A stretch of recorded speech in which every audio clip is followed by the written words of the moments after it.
Okay, எல்லாருக்கும் good morning. இன்னைக்கு என்ன பார்க்க போறோம்னா 6th ஓல்டு தமிழ் புக்ல இருக்கக்கூடிய முதல் டேர்ம் 3 டேர்ம் இருக்கும் இல்லையா, அதுல ஃபர்ஸ்ட் டேர்ம் நம்ம பார்க்க போறோம். இந்த ஃபர்ஸ்ட் டேர்ம்ல இயல் 1 இயல் 1ல என்ன கொடுத்திருக்காங்க, வாழ்த்து பகுதி. அந்த வாழ்த்து பகுதியில திருவருட்பா அப்படிங்கிற ஒரு டாபிக் கொடுத்திருக்காங்க இல்லையா. ஸோ இந்த பாடல் கண்டிப்பா நம்ம நல்லா தெளிவாவே படிக்கணும். இந்த பாடல்ல குடுத்துட்டு ஃபர்ஸ்ட் வரியோ இல்ல ஃபர்ஸ்ட் வரியும் 2வது வரியும் குடுத்துட்டோ நம்மள என்ன கேட்கலாம், இது எந்த நூலில் இடம்பெற்றுள்ளது, இல்லைன்னா இதோடைய ஆசிரியர் யார், இந்த மாதிரியான கொஷின்ஸ் கேட்கறதுக்கான வாய்ப்பு அதிகம். அப்போ இதை நம்ம வந்து தெளிவா படிச்சுக்கணும். கண்ணில் கலந்தான் கருத்தில் கலந்தான் என் எண்ணில் கலந்தே இருக்கின்றான், பண்ணில் கலந்தான் என் பாட்டில் கலந்தான், உயிரில் கலந்தான் கருணை கலந்து. இது யாருடைய பாடல்னா ராமலிங்க அடிகளாருடைய பாடல். இவருடைய இன்னொரு பெயர் என்ன அப்படின்னு கேட்டோம்னா திருவருட்பிரகாச வள்ளலார் அப்படின்னு சொல்லுவாங்க.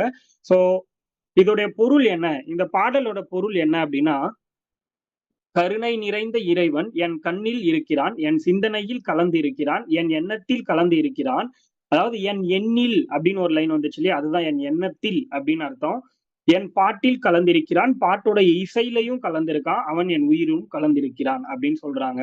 இதுல கொஷினா கேட்கறதுக்கான வாய்ப்பு என்ன அப்படின்னா, இந்த பாடல் வரியோட முதல் 2 வரி, இந்த 2 வரியை கொடுத்துட்டு இது எந்த நூலில் இடம்பெற்றுள்ளதுன்னு ஒரு கொஸ்டின் கேட்கலாம். திருவருட்பான்னு எழுத தெரியணும். அப்படி இல்லைன்னா இந்த பாடல் வரியை கொடுத்துட்டு இந்த பாடல் வரியுடைய ஆசிரியர் யார், இப்படி ஒரு கொஸ்டின் கேட்கலாம். இந்த இடத்துல இந்த 2 கொஸ்டினை தாண்டி வேற எதுவும் கேட்கறதுக்கான வாய்ப்பு இல்லை.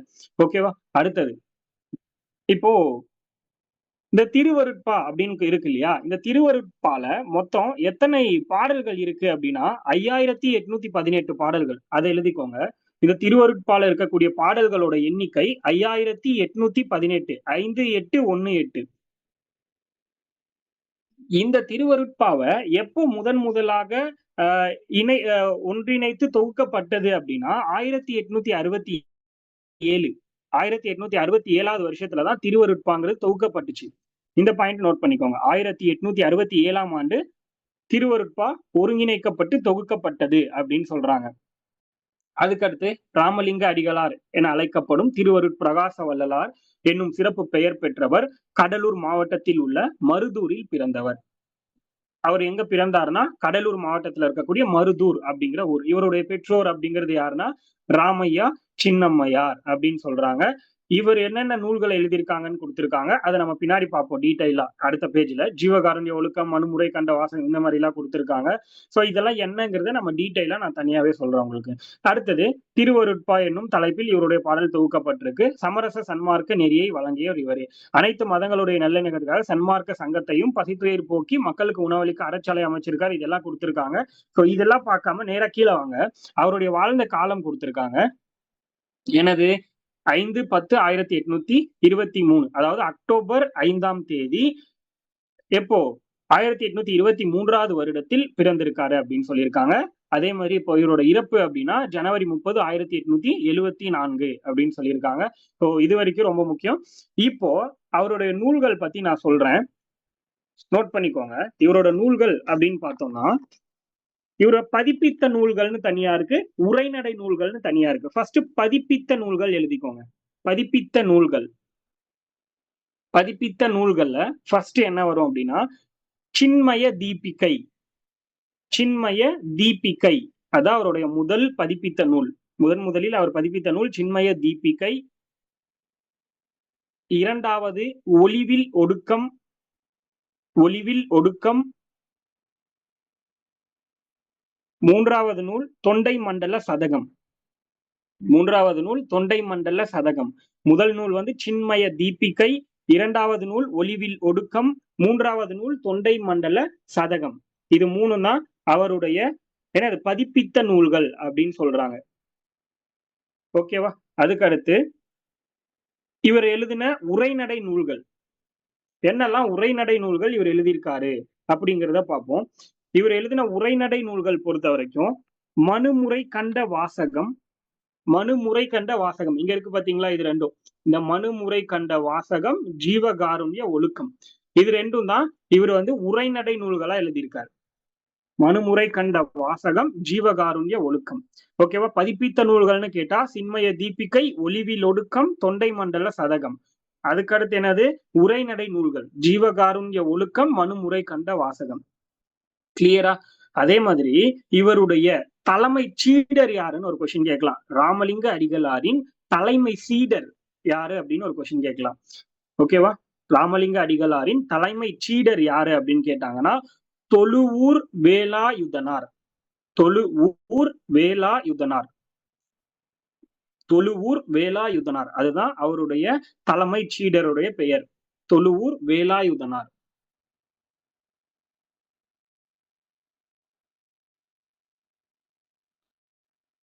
அதுக்கு அடுத்த பேஜ் போயிடலாம்.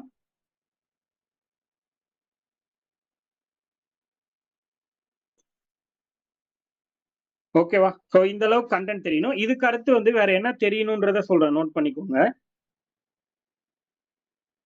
இதுக்கு அடுத்து வேற என்ன தெரியணும் அப்படின்னா, இவருடைய பிறந்த நாள் என்னைக்குன்னு பார்த்தோம், அக்டோபர் 5ஆம் தேதி இல்லையா? இந்த அக்டோபர் 5ஆம் தேதி தனிப்பெரும் கருணை நாளாக தமிழக அரசு அனௌன்ஸ் பண்ணியிருக்காங்க. அக்டோபர் 5ஆம் தேதி தனிப்பெரும் கருணை நாள் அப்படின்னு யார் அனௌன்ஸ் பண்ணியிருக்காங்க? தமிழ்நாடு அரசாங்கம் அனௌன்ஸ் பண்ணியிருக்காங்க. அது ரொம்ப முக்கியம். இவருடைய பிறந்த நாளை தனிப்பெரும் கருணை நாள் என தமிழக அரசாங்கம் அறிமுகப்படுத்தியிருக்காங்க. அதுக்கடுத்து பார்த்தோம்னா இவருக்கு எப்போ அஞ்சல் தலை வெளியிட்டாங்க அப்படின்னா 2007வது வருஷத்துல. ராமலிங்க அடிகளாருக்கு அஞ்சல் தலை வெளியிட்ட ஆண்டு 2007. ராமலிங்க அடிகளார் அவர்களுக்கு அஞ்சல் தலை வெளியிட்ட ஆண்டு 2007. ஓகேவா? அதுக்கடுத்து இவரு அனைத்து மதங்களின் நல்லிணக்கத்திற்காக சன்மார்க்க சங்கத்தை ஏற்படுத்தியிருக்கார். அனைத்து மதங்களின் நல்லிணக்கத்திற்காக சன்மார்க்க சங்கத்தை ஏற்படுத்தியிருக்கார். அனைத்து மதங்களின் நல்லிணக்கத்திற்காக சன்மார்க்க சங்கம் அப்படின்னு ஒண்ணு உருவாக்கியிருக்காரு. இது எப்ப அப்படின்னா 1865வது வருஷம். 1865வது வருடம். ஓகேவா? அதுக்கடுத்து சத்திய ஞான தர்ம சாலை அப்படின்னு ஒண்ணு ஸ்டார்ட் பண்ணியிருக்காரு. சத்திய ஞான தர்ம சாலை. இது எதுக்காக ஸ்டார்ட் பண்ணாருன்னா, அந்த 1865ல பயங்கரமான பஞ்சம் ஏற்பட்டுச்சுன்னு சொல்லுவாங்க. அந்த பஞ்சத்தின் கொடுமையை பார்த்து தாங்க முடியாம பசித்துயிர் போக்குறதுக்காக என்ன பண்ணிருப்பாரு அப்படின்னா, இவர் வந்து ஒரு அறச்சாலையும் தொடங்கி வச்சிருப்பாரு. அதே மாதிரி இந்த சத்திய ஞான தர்ம சாலை, அதாவது இது எதுக்காகனா அனைத்து ஜாதியினரும் எல்லாருமே வந்து உணவு அருந்தி போறதுக்காக இதை வந்து தொடங்கியிருப்பாரு. சத்திய ஞான தர்ம சாலை. சத்திய ஞான தர்ம சாலை 1867. அந்த பஞ்சங்கள் காரணமாக அவரால் தொடங்கப்பட்டது சத்திய ஞான தர்மசாலை. எப்போனா 1867வது வருஷம். இதுக்கு அடுத்து என்ன பண்றாரு அப்படின்னா, அறிவு நெறி விளங்க, அறிவு நெறி, அதாவது ஜாதி சமயம் எல்லாம் தாண்டி எல்லாருமே ஒன்னா வாழணும் அப்படின்றதுக்காக அறிவு நெறி விளங்க ஞான சபை அப்படின்னு ஒண்ணு ஸ்டார்ட் பண்ணாரு. ஞான சபை. இது எப்பன்னா 1872. 1872. ஓகேவா? அதுக்கு அடுத்து என்னது? கோடிட்ட இடங்கள். கொஸ்டின் கேட்டிருக்காங்க. என்னது? ராமலிங்க அடிகளார் பிறந்த ஊர் எது அப்படின்னு கேட்டிருக்காங்க. எந்த ஊர்ல பிறந்தார் அவரு? கடலூர் மாவட்டத்துல இருக்கக்கூடிய மருதூர் அப்படிங்கிற ஒரு ஊர்ல பிறந்திருப்பாரு அப்படிங்கிற மாதிரி பார்த்தோம். கரெக்டா? மருதூர். அந்த இடத்துல மருதூர்னு எழுதிக்கோங்க. புக்கு கையில இருந்துச்சுன்னா மருதூர்னு அந்த இடத்துல எழுதிக்கோங்க. புக் இல்லாதவங்க ஜஸ்ட் அதை நோட் பண்ணிக்கோங்க. ராமலிங்க அடிகளாருடைய பாடல்கள் டேஷ் எனும் தலைப்பில் தொகுக்கப்பட்டிருக்குன்னா அது திருவருட்பா.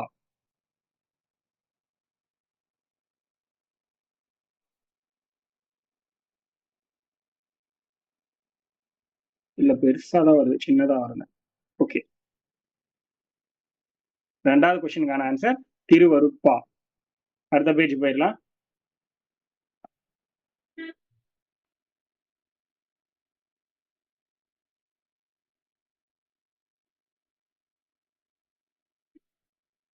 திருக்குறள்.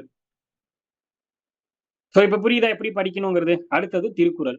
திருக்குறள்ல என்ன சொல்றாங்க அப்படின்னா, அன்புடைமை அப்படிங்கிற அதிகாரத்தை வந்து கேட்டிருக்காங்க. ஃபர்ஸ்ட் திருக்குறள்ல எப்படிலாம் நம்ம கேள்வி கேட்கலாம் அப்படிங்கிறத பார்ப்போம். ஏதாவது ஒரு குறளை கொடுத்துட்டு, இல்லன்னா ஏதாவது ஒரு குறள்ல இருக்கிற ஏதாவது ஒரு முதல் வார்த்தையை கொடுத்துட்டு, அன்பிற்கும் உண்டோ என தொடங்கும் திருக்குறள் எந்த அதிகாரத்தில் அமைந்துள்ளதுன்னு கேட்கலாம். அப்போ அன்புடைமைங்கிற அதிகாரத்துல அமைந்துள்ளது அப்படின்னு எழுத தெரியணும். ஓகேவா? இல்லன்னா இது எந்த பால் இருக்கு? அறத்துப்பால், பொருட்பால், இன்பத்துப்பால் அப்படி கேட்கலாம். இல்ல எந்த இயல்ல இருக்கு? அப்படி கேட்கலாம். இந்த மாதிரி ஒரு பார்ட்ல கேட்கலாம்.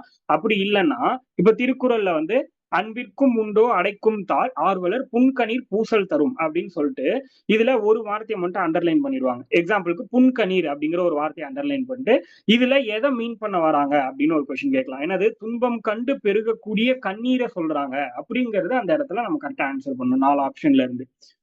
ஓகேவா? சோ இந்த மாதிரியான கேள்விகள் கேட்கறதுக்கான வாய்ப்பு அதிகம். இரண்டாவது என்னது அன்பிலார் எல்லாம் தமக்குரியர் அன்புடையார் என்பும் உரியர் பிறர்க்கு. அப்போ இதுல என்ன எதை கொஸ்டினா கேட்கலாம்? என்பும் அப்படிங்கறது அண்டர்லைன் பண்ணிட்டு என்புங்கிறது என்ன பொருள் அப்படின்னு கேட்கலாம். கரெக்டா? அப்ப இந்த மாதிரி கேட்கலாம். இதையும் தாண்டி வேற எப்படி கேட்கலாம்? ஏதாவது ஒரு திருக்குறளை கொடுத்துட்டு இந்த திருக்குறளில் இடம்பெற்றுள்ள அணி என்ன அப்படின்னு கேட்கலாம். உவமை அணியா, எடுத்துக்காட்டு உவமணியா, இல்பொருள் உவமை அணியா, இந்த மாதிரி பல வகையான அணிகள் இருக்கு. அதுல ஏதாவது கேட்கலாம். நம்ம ஏதாவது வந்துச்சுன்னா அதுக்கேத்த மாதிரி இங்க பார்ப்போம். ஓகேவா? சோ இந்த கான்செப்ட்ல இதை படிக்கணும். அவ்வளவுதான். சோ திருக்குறள் நம்ம படிச்சுக்கலாம். மேக்ஸிமம் அவங்களே படிச்சுப்பீங்க. அதனால நம்ம அடுத்தது போயிடலாம். எப்படி படிக்கணுங்கிற ஒரு கான்செப்ட் சொன்னா போதும். அடுத்தது இங்க வந்துடலாம். திருக்குறளை இயற்றியவர் யார் அப்படின்னா திருவள்ளுவர். இது எல்லாருக்குமே தெரிஞ்ச ஒரு விஷயம் தான். இவருடைய காலம் என்ன? கிமு 31 அப்படின்னு சொல்லுவோம். கிறிஸ்துவர் பிறப்பதற்கு முன்பு ஏடி அப்படின்னு சொல்லுவோம். இதனை தொடக்கமாக கொண்டே திருவள்ளுவர் ஆண்டு கணக்கிடப்படுகிறது. அவரோட ஊரு, பெற்றோர் பத்தி முழுசா தெரியலங்கிறாங்க. இவரோட வேறு பெயர்கள் நிறைய இருக்கு. இந்த இடத்துல ஒரு 2 கொடுத்திருக்காங்க.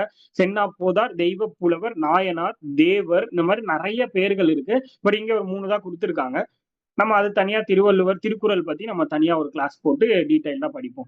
அதுக்கு அடுத்து திருக்குறள் பொறுத்த வரைக்கும் அறத்துப்பால், பொருட்பால், இன்பத்துப்பால் முப்பெரும் பிரிவுகளாக பிரிச்சிருக்காங்க ஒரு பார்ட். அதுக்கடுத்து என்னது மொத்தமா 133 அதிகாரங்கள். ஒவ்வொரு அதிகாரத்திலயும் 10 குறளாக மொத்தம் 1330 குறள் இருக்கு. இது எல்லாமே நமக்கு தெரிஞ்ச விஷயம். இந்த நூல் எங்க இருக்கு அப்படின்னா 14 கீழ்கணக்கு நூல்கள்ல முதல் நூலாக வச்சிருக்காங்க திருக்குறளை. ஏன்னா 14 கீழ்கணக்கு நூல்களை பொறுத்த வரைக்கும் என்ன இருக்கும் அப்படின்னா மொத்தம் 18 நூல். அதுல முதல் 11 நூல்களும் அறநூல்களா இருக்கும். அந்த 11 அறநூல்கள்லயுமே முதலாக வைக்கப்பட்ட நூல் தான் திருக்குறள். ஏன்னா எல்லா நூல்களை விட அதிகமான அறம் வந்து எந்த நூல்ல போற்றப்பட்டிருக்கும் அப்படின்னா அது திருக்குறள்ல தான். புரியுதா? அதுக்கடுத்து இதுக்கு என்னெல்லாம் வேறு பெயர்கள் இருக்கு அப்படின்னா முப்பால், பொதுமறை, தமிழ்மறை, அதுக்கடுத்து உலக பொதுமறை. ஏன் உலக பொதுமறைன்னு சொல்றாங்க? கிட்டத்தட்ட 107 மொழிகள்ல மொழிபெயர்த்திருக்காங்க இது வரைக்கும். அதனால உலகம் முழுக்க போற்றப்படக்கூடிய நூல். அதனாலதான் இதை வந்து உலக பொதுமறை அப்படின்னு சொல்றாங்க. உலகத்துக்கு பொதுவான கருத்துக்களை கூறப்பட்டதால் உலக பொதுமறை அப்படின்னு சொல்லலாம். ஓகே, அப்ப உலகத்துல இருக்க எல்லா மக்களும், அதாவது இப்போ 1000 வருஷத்துக்கு முன்னாடி வாழ்ந்தவனா இருந்தாலும் இந்த கருத்துக்கள் உடன்படும். இன்னைக்கு வாழ்றவனுக்கா இருந்தாலும் இது உடன்படும். இன்னும் 1000 வருஷம் கழிச்சு வாழ்றவனுக்கும் இது வந்து உடன்பட்டு அனைத்து விஷயங்களையும் கொடுக்கும்னு சொல்றாங்க. அதனாலதான் இதை வந்து உலக பொதுமறை அப்படின்னு சொல்றாங்க. அதே மாதிரி அன்புடைமை, இனியவை கூறல் இந்த 2 அதிகாரத்துல இருந்து 5 குறளா பிரிச்சு கொடுத்திருப்பாங்க இந்த இடத்துல. இதுக்கப்புறம் வேற எப்படி கொஸ்டின் கேட்கலாம் இதுல அப்படின்னா திருவள்ளுவர் ஆண்டு கணக்கிடும் முறை என்னது? கிறிஸ்துவ ஆண்டு. அதாவது இப்போ 2025ஆம் ஆண்டுடைய திருவள்ளுவர் ஆண்டு எப்போ அப்படின்னு ஒரு கொஸ்டின் கேட்கறாங்கன்னு வைங்களேன். இதுக்கு எப்படி ஆன்சர் பண்றது? 2025ஓட திருவள்ளுவர் ஆண்டுன்னா 2025 கூட ஒரு 31 ஆட் பண்ணிக்கோங்க. அவ்வளவுதான். இதை வச்சு சொல்றதுதான் நம்ம வந்து இந்த திருவள்ளுவர் ஆண்டு கண்டுபிடிக்கிறது. இப்ப இங்க என்ன கேட்டிருக்காங்க? 2013ஆம் ஆண்டின் திருவள்ளுவர் ஆண்டு என்ன அப்படின்னு கேட்டிருக்காங்க. அப்ப 2013ஆம் ஆண்டுடைய திருவள்ளுவர் ஆண்டு என்பது 2044 அப்படின்னு கொடுத்திருக்காங்க. புரியுதா? இவ்வளவுதான். இதுக்கு அடுத்து திருக்குறளோட இயற்றியவர் யார் அப்படின்னா திருவள்ளுவர். திருக்குறள் டேஷ் பிரிவுனா என்னது? 3 பிரிவுகள் கொண்டது. அறத்துப்பால், பொருட்பால், இன்பத்துப்பால். அதுக்கு அடுத்து திருக்குறள் டேஷ் என போற்றப்படுகிறது அப்படின்னு கேட்கிறாங்க. உலக பொதுமறை என போற்றப்படுகிறது. திருக்குறள்ல எத்தனை அதிகாரங்கள் இருக்கு? அது வந்து 133. திருக்குறள் டேஷ் நூல்கள்ல ஒண்ணுன்னா 14 கீழ்கணக்கு நூல்கள்ல ஒண்ணு. அப்போ விடுபட்ட சீர்களை நிரப்புக. என்னது? அன்பில்லார் எல்லாம் தமக்குரியர் அன்புடையார் என்பும் உரியர் பிறர்க்கு. என்பில் அதனை வெயில் போல காயுமே அன்பில் அதனை அறம் அப்படின்னு திருக்குறள் முடியும். அடுத்தது தமிழ் தாத்தா ஊவேசா. இதுல நமக்கு என்னெல்லாம் முக்கியம் அப்படின்னு நான் சொல்றேன் பாருங்க. எதெல்லாம் முக்கியமோ அதை மட்டும் தான் நான் உங்களுக்கு சொல்லுவேன். மத்ததெல்லாம் நான் படிக்க மாட்டேன். இந்த 2வது பேஜ் பாருங்க. இந்த 2வது பேஜ்ல என்ன சொல்லியிருக்காங்க? கீழே பாருங்க. 3வது பேராகிராஃப்ல லாஸ்ட் 2வது லைன் பாருங்க. பேரன் என்பதனை பெறன என்றும் பேரென என்றும் வாசிக்கலாம் என எழுத்து சீர்திருத்தம் பண்ணது யாரு அப்படின்னு நம்ம வந்து ஒரு கொஸ்டின் கேட்டாங்கன்னா அதுக்கு வந்து நம்ம இவரை சொல்லலாம். யாரு? உவே சாமிநாதர். உத்தமதானபுரம் வேங்கட சுப்புவின் மகனார் சாமிநாதன் அப்படின்னு சொல்லுவாங்க. அப்ப இவருக்கு சாமிநாதன் அப்படிங்கிற பேர். உத்தமதானபுரம் வேங்கடசாமிங்கிறது இவரோட பேரு. சாமிநாதன்ங்கிற பேர் இவருக்கு யாரு கொடுத்தது அப்படின்னா இவருக்கு வந்து மகாவித்வான் மீனாட்சி சுந்தரனார் அப்படின்ற ஒருத்தர் கொடுத்திருப்பாரு. அதையும் நம்ம வந்து பின்னாடி பார்ப்போம். ஓகேவா? சோ பேரன்கிறத பெறனும் பேரன அப்படின்னும் நம்ம வந்து வாசிக்கலாம் அப்படிங்கிற மாதிரி இல்ல. சொன்னது யாரு அப்படின்னா அது வந்து உவே சாமிநாதர். இந்த ஒரு விஷயம் தெரிஞ்சா போதும் இந்த இடத்துல. அதுக்கு அடுத்து இவர் வந்து அது மேல 2வது பேராகிராஃப்ல லாஸ்ட் 2 லைன் பாருங்க. ஈரோடு மாவட்டத்தில் உள்ள கொடுமுடி என்ற ஊரில் என்ன பண்ணிருப்பாங்க அப்படின்னா ஓலைச்சுவடிகளை கண்டறிஞ்சிருப்பார். ஓகேவா? அப்போ உவே சாமிநாதர் ஓலைச்சுவடிகளை கண்டுபிடித்த இடம் எது அப்படின்னா அது வந்து ஈரோடு மாவட்டம் கொடுமுடி அப்படிங்கிற இடத்துல கண்டுபிடிச்சிருப்பார். இந்த ஒரு விஷயம் தெளிவா தெரியணும்.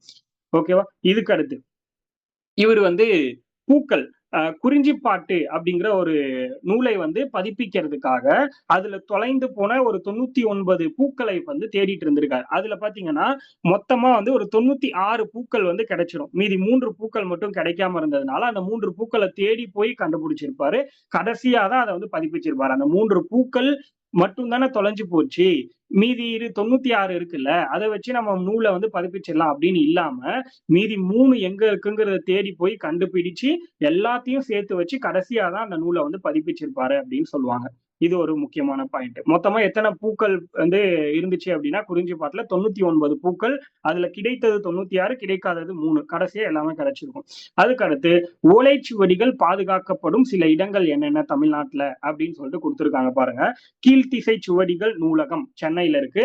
அதுக்கு அடுத்து வந்து பாத்தீங்கன்னா அரசு ஆவண காப்பகம் சென்னை, உலக தமிழாராய்ச்சி நிறுவனம் சென்னை, சரஸ்வதி மகால் நூலகம் தஞ்சாவூர். இந்த 4 இடத்துலதான் ஓலைச்சுவடிகள் பாதுகாக்கப்படுது தமிழ்நாட்டுல. ஓகேவா? அதுக்கு அடுத்தது பாருங்க 96 பூக்கள் பெயர்கள் மட்டும்தான் தெளிவா இருந்துச்சு. 3 பூக்களோட பெயர் தெளிவா இல்ல அப்படின்னு சொல்லி அதெல்லாம் கொடுத்திருக்காங்க. அந்த குறிஞ்சிப்பாட்டு அப்படிங்கிறது 10 பாட்டு நூல்கள்ல ஒண்ணு. அது ஒரு ஆசிரியர் கபிலர். அதுல இருந்த பூக்கள் தெரியாதனாலதான் இவர் கஷ்டப்பட்டு தேடி கண்டுபிடிச்சிருப்பாரு அப்படின்ற மாதிரி சொல்லியிருப்பாங்க. ஓகேவா? ஓகே. இதுல வந்து 2வது பேராகிராஃப் பாருங்க.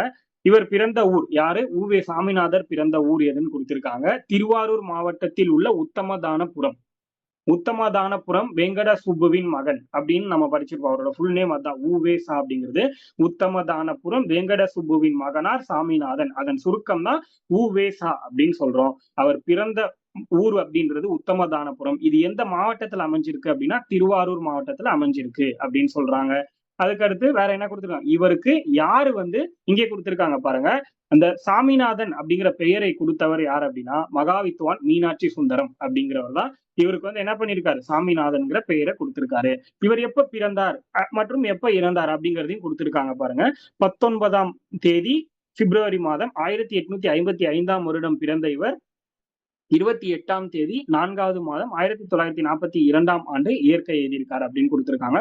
சோ கண்டிப்பா ரொம்ப ரொம்ப முக்கியம். யார் யாருக்கு அப்படின்னா நான் சொல்லக்கூடிய சில நபர்கள் எல்லாருக்குமே பிறந்த டேட் முதற்கொண்டு இயர் முதற்கொண்டு எல்லாமே முக்கியம். ராமலிங்க அடிகளாரா இருக்கட்டும், உவேசாவா இருக்கட்டும், இவங்க 2 பேருக்குமே கண்டிப்பா ரொம்ப முக்கியம்.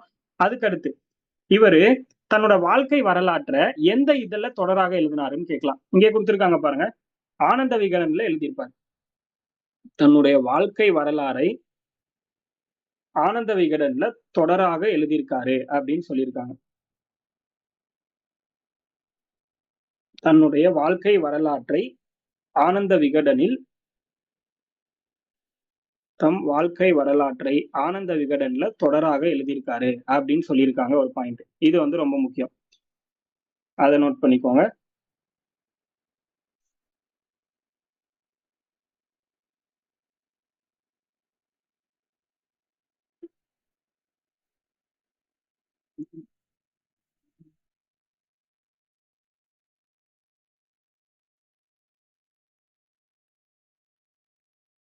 அந்த வாழ்க்கை வரலாறுக்கு பேர் என்னன்னா என் சரிதம் அப்படின்னு சொல்றாங்க. என் சரிதம் அப்படிங்கிற பெயர்ல மொத்தமா தொகுக்கப்பட்டு நூலாக வெளிவந்திருக்கு. தன்னோட வாழ்க்கை வரலாற்றை ஆனந்த விகடன்ங்கிற இதழ்ல அது ஒரு நியூஸ் பேப்பர் அந்த பீரியட்ல வந்துட்டு இருந்தது. அதுல வந்து பாத்தீங்கன்னா என் சரிதம் அப்படிங்கிற பெயர்ல இவருடைய மொத்த வாழ்க்கை வரலாறுமே நூலாக தொகுக்கப்பட்டிருக்கு அப்படின்னு சொல்றாங்க. அதுக்கு அடுத்து பாத்தீங்கன்னா என்ன கொடுத்திருக்காங்க கீழ உவேசாவோட பெயர்ல ஒரு நூலகமும் அவர் இறந்ததுக்கு அப்புறம் 1942ல அவர் இறந்ததுக்கு அப்புறம் அவர் பெயர்ல சென்னையில பெசன் நகர்ல நூலகம் செயல்பட்டு வருது அப்படின்னு சொல்லியிருக்காங்க. டாக்டர் உவேசா நூல் நிலையம் அப்படிங்கிற பெயர்ல 1942ல தொடங்கப்பட்டிருக்கு. ஓகேவா? அதுக்கு அடுத்து உவேசாவுடைய தமிழ் பணிகளை பாராட்டிய வெளிநாட்டு அறிஞர்கள் யார் யாரு அப்படின்னு ஒரு கொஸ்டின் கேட்பாங்க. அதுக்கான ஆன்சர் இங்க கொடுத்திருக்காங்க பாருங்க. ஜி.யு. போப், சூழியல் வின்சோன். ஜி.யு. போப், சூழியல் வின்சோன் இவங்க எல்லாருமே தான் பாராட்டியிருக்காங்க அப்படிங்கிற மாதிரி கொடுத்திருக்காங்க. அதுக்கு அடுத்து நடுவண் அரசு இவருடைய தமிழ் தொண்டை பெருமைப்படுத்தக்கூடிய வகையில இவருக்கு எப்ப அஞ்சல் தலை வெளியிட்டாங்க அப்படின்னா 2006ஆம் ஆண்டு. புரியுதா? ஃபர்ஸ்ட் யார பார்த்தோம்? ராமலிங்க அடிகளார பார்த்தோம். அவருக்கு எப்ப அஞ்சல் தலை வெளியிட்டாங்கன்னா 2007வது வருஷத்துல. இவருக்கு உவேசாக்கு எப்ப அஞ்சல் தலை வெளியிடுறாங்கன்னா 2006வது வருஷம். இது எப்படி ஈஸியா மைண்ட்ல வச்சுக்கலாம்? அதாவது இவர் எங்க இருந்து ஓலைச்சுவடி எடுத்தாரு அப்படின்னா ஆத்துல இருந்து எடுத்தாரு. கரெக்டா? கொடுமுடியுடைய ஆறுல இருந்து தான் ஓலைச்சுவடி எடுத்திருப்பாரு. அதனால 6வது வருஷம் 2006ல ஓலைச்சுவடி கொடுத்தாங்க. இப்படி ஞாபகம் வச்சுக்கோங்க, மறக்காது. ஓகேவா? அதே மாதிரி இதுல இன்னொரு விஷயம் என்ன முக்கியம்னா இந்த உவேசா பதிப்பித்த நூல்கள் அப்படின்னு மேல ஒண்ணு கொடுத்திருக்கான் பாருங்க. இது ரொம்ப ரொம்ப முக்கியம். அதை கண்டிப்பா நோட் பண்ணிக்கோங்க. அதை மிஸ் பண்ணிடாதீங்க படிக்க. ஓகேவா? இது ரொம்ப முக்கியமானது. அதனால இதை நோட் பண்ணிக்கோங்க. உவேசா பதிப்பித்த நூல்கள் என்னென்ன அப்படிங்கிறது இந்த ப்ளூ கலர்ல இருக்கு பாருங்க மேல.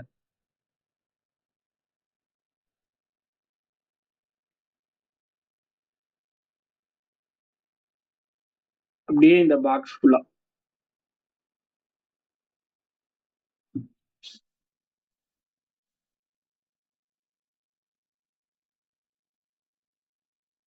இதை கிளியரா படிச்சு வச்சுக்கோங்க. இது ரொம்ப முக்கியம்.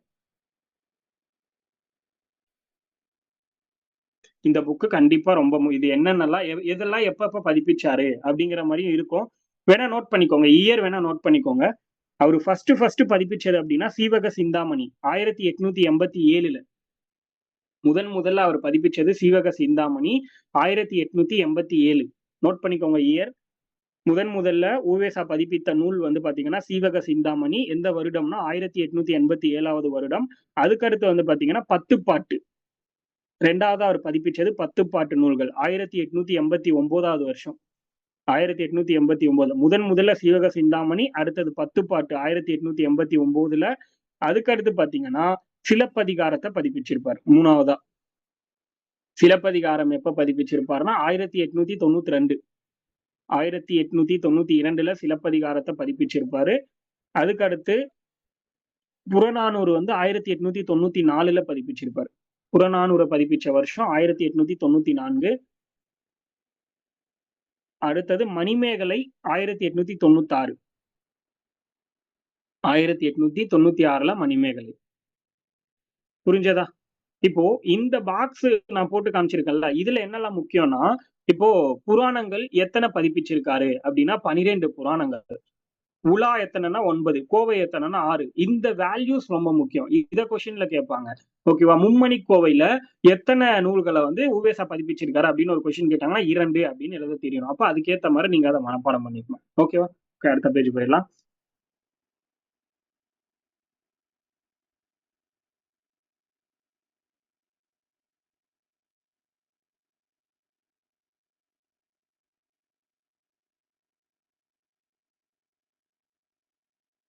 ஓகேவா? அடுத்து என்ன கேக்குறாங்க? ஓலைச்சுவடிகளை தேடி வந்த பெரியவர் யாருன்னா அதுதான் உவேசா. அது ஃபுல் கதையை படிச்சா உங்களுக்கு புரியும். நீங்க படிச்சு பாருங்க. உவேசாவுடைய வாழ்க்கை வரலாற்று நூலின் பெயர் என்னது?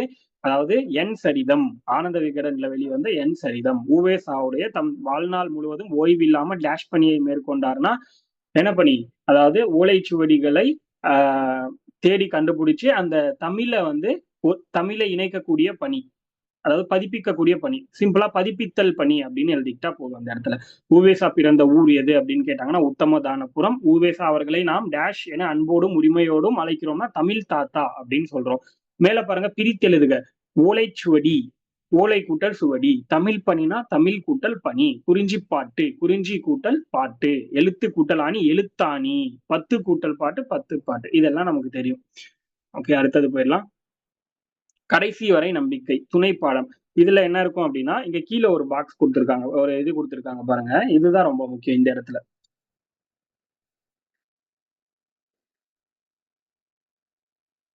காகிதத்தில் உருவங்கள் செய்யும் கலையை ஜப்பானியர் டேஷ் என்று கூறுவர். இப்படி ஒரு கொஸ்டின் கேட்கலாம். காகிதத்தில் உருவங்கள் செய்யக்கூடிய கலையை ஜப்பானியர்கள் டேஷ் என்று கூறுவர். இப்படி ஒரு கொஸ்டின் கேட்டாங்கன்னா அதுக்கான ஆன்சர் எழுத தெரியணும்.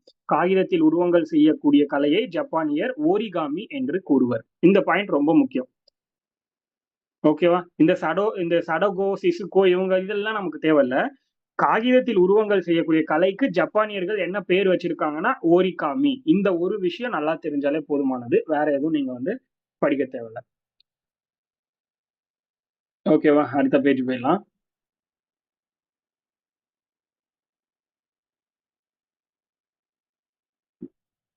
இதுல என்ன முக்கியம்னா,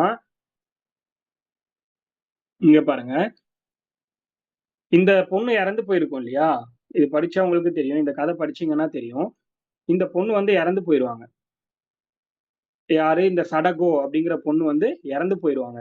அதனால அவளோட ஃப்ரெண்ட்ஸ் எல்லாரும் புற்றுநோய் வந்து இறந்து போயிருவாங்க. இந்த அணுகுண்டு வீசியிருப்பாங்க ஜப்பான்ல. அதனால புற்றுநோய் வந்து இந்த பொண்ணு வந்து கொஞ்ச நாள்ல இறந்து போயிரும்னு சொல்லுவாங்க. அதனாலதான் அந்த பொண்ணு வந்து காகிதங்கள்ல கப்பல் செஞ்சிருக்கும்.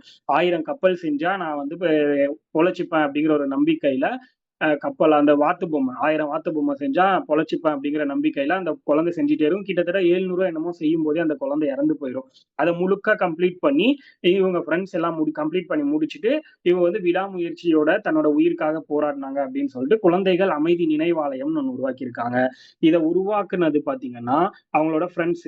ஓகேவா? அதே மாதிரி இந்த கதையை யார் எழுதியிருப்பாங்கன்னா 10 லிட்டில் ஃபிங்கர்ஸ் அரவிந்த் குப்தா அப்படிங்கிற ஒருத்தர் எழுதியிருப்பார்.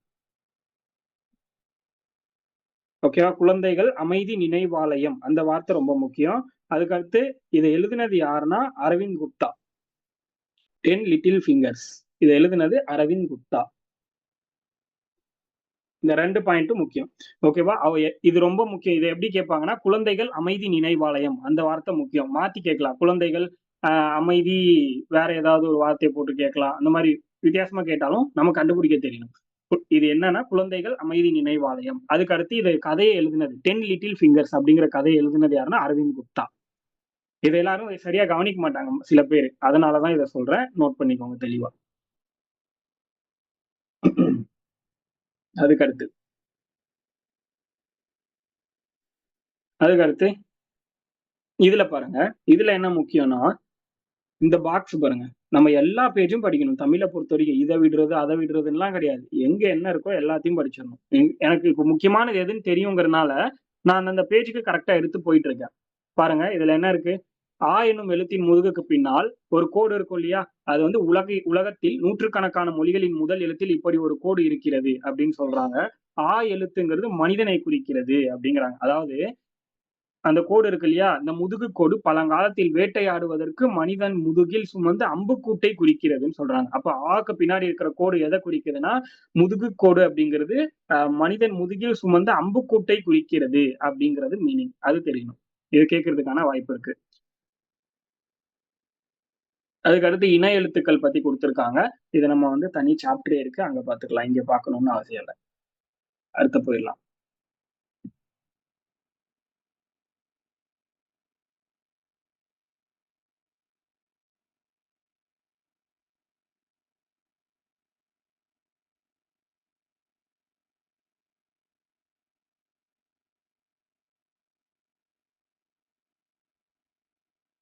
வேற என்ன இருக்கு அடுத்து? அடுத்த இயல் வந்துருவோம்னு நினைக்கிறேன். அதுக்கு அடுத்து டேரி பாக்ஸ். ஆக்சுவலி இவங்க வந்து பாத்தீங்கன்னா டேரி பாக்ஸ்ன்னு ஒருத்தங்க. இவங்கள பத்தி படிக்கணும் நம்ம. ஜஸ்ட் தெரிஞ்சுக்கிட்டா போதும் இவங்கள பத்தி. டேரி பாக்ஸ் அப்படின்னு சொல்றோம். இவங்க வந்து பாத்தீங்கன்னா பயங்கரம் கனடால கூடைப்பந்தாட்ட வீரர். சூப்பரா கனடால கூடைப்பந்தாட்டம் விளையாடிட்டு இருந்தாங்க. புற்றுநோயினால அவங்களோட வலது கை வந்து போயிருச்சு. பட் அப்படி இருந்தும் கூட விடாமுயற்சியால அந்த வீல் சேர்ல உட்கார்ந்துகிட்டே, சக்கர நாற்காலியில உட்கார்ந்துகிட்டே கூடைப்பந்தாட்டம் ஆடி உலக லெவல்ல பல போட்டிகள்ல வின் பண்ணியிருக்காங்க. ஓகேவா? அதுல இருந்து கிடைச்ச காச நெறைய பேருக்கு ஹெல்ப் பண்ணியிருக்காங்க. அப்போ என்ன பண்றாங்க அப்படின்னா, உலகம் ஃபுல்லா இவங்களோட பிறந்த நாள், இவங்க இந்த அளவுக்கு நல்லவங்களா இருந்ததுனால, இவங்களுடைய பிறந்த நாள என்ன பண்ணியிருப்பாங்க அப்படின்னா, டேரிபாக்ஸ் புற்றுநோய் ஓட்டம் அப்படிங்கிற பேர்ல கொண்டாட ஆரம்பிக்கிறாங்க. இங்க இருக்கு பாருங்க. டேரிபாக்ஸ் புற்றுநோய் ஓட்டம் அப்படின்னு. எந்த நாள்னா செப்டம்பர் 15ஆம் நாள். உலகத்தோட பல நாடுகள்ல இவங்க நெறைய மக்களுக்கு கஷ்டப்பட்டு ஹெல்ப் பண்ணதுனால, இவங்களுடைய பிறந்த நாளை டேரிபாக்ஸ் புற்றுநோய் ஓட்டம் அப்படிங்கிற பிறந்த நாளா கொண்டாடுறாங்க அப்படின்னு சொல்றாங்க. செப்டம்பர் 15ஆம் நாள். அவரோட நினைவாக. இந்த ஒரு விஷயம் தெரியணும். அதுக்கு அடுத்தது.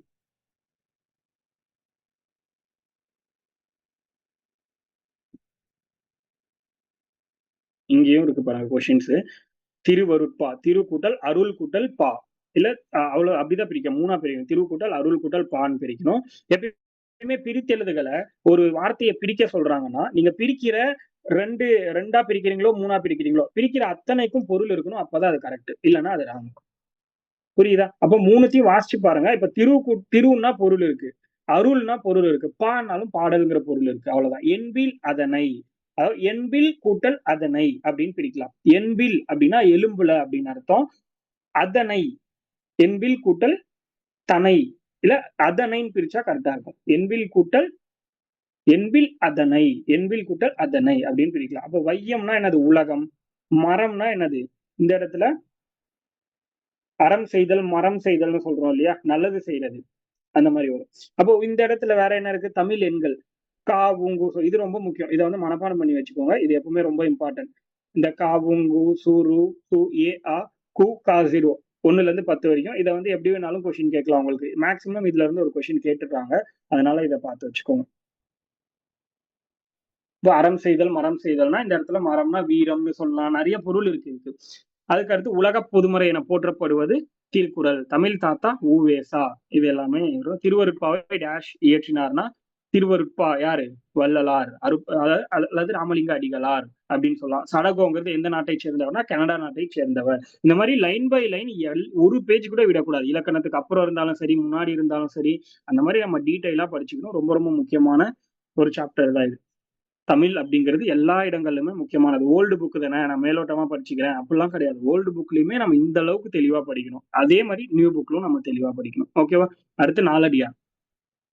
நாலடியார்ல என்ன இது எப்படி கேட்கலாம்? ஃபர்ஸ்ட் இந்த பாடல் வரிய கொடுத்து இது எந்த நூலில் இடம்பெற்றுள்ளது அப்படின்னு கேட்கலாம். நாய்க்கால் சிறு விரல் போல் நன்கணியர் ஆயினும் ஈக்கால் துணையும் உதவாதார் நட்பு எண்ணாம் செய்தானும் சென்று கொளல் வேண்டும் செய் விளைக்கும் வாய்க்கால் அணையார் தொடரும். அதாவது என்ன சொல்ல வராங்க அப்படின்னா, நாயுடைய கால் வீரர்கள் எந்த அளவுக்கு நெருங்கி இருக்கும்னு நமக்கு தெரியும். அந்த மாதிரி சிலர் வந்து நம்ம கூட ரொம்ப க்ளோஸா இருப்பாங்க. ஆனா அவங்களால ஈயோட கால் வந்து அங்கங்க ஒண்ணுதான் இருக்குமே இருக்கிறதே. 2ன்னா அந்த அதுவும் வேற வேற இடத்துல இருக்கும். அந்த அளவுக்கு கூட நமக்கு வந்து உதவி கிடைக்காது அப்படின்னு சொல்றாங்க.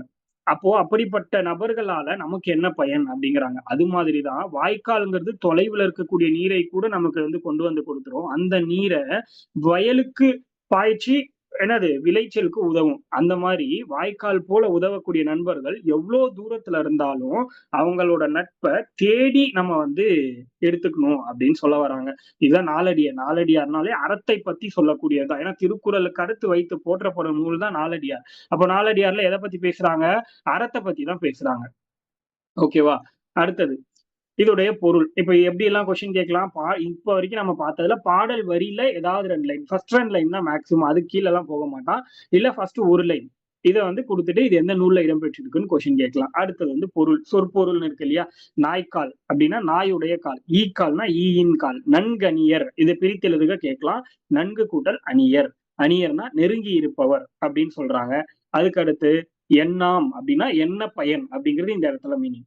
தெளிவா புரிஞ்சுக்கணும். சோ இந்த இடத்துல என்ன பொருளோ அததான் நம்ம எழுதணும். இந்த பாடல் வரியை கொடுத்துட்டு எண்ணாம் அப்படிங்கறத அண்டர்லைன் பண்ணி அதுக்கு என்ன பொருள்னு கேட்டா நமக்கு தெரிஞ்சது எழுதக்கூடாது. இந்த பாடல்ல இதுக்கு என்ன மீனிங் அதுதான் எழுதணும்.